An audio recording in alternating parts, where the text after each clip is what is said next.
Good morning guys.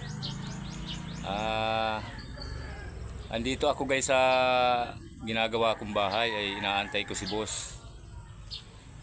Ang mangyayari niyan, pag di dumating, pahinga na naman.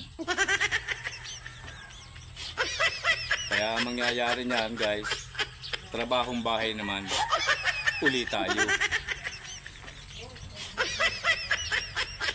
Saka guys, ang totoo niyan, hindi naman ako guys tigasin pag nasa bahay. Malambot nga ako guys. Hindi totoo yan. Bola lang yan.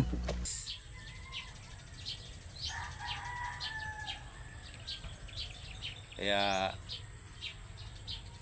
tamang upo lang muna ako guys habang nag-aantay kay boss.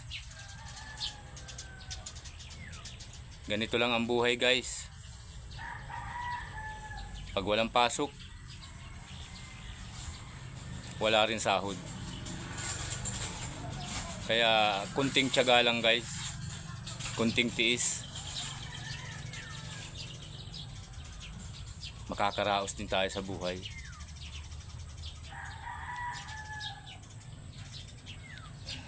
Kaya guys, sana pakipalo na lang po, like and share.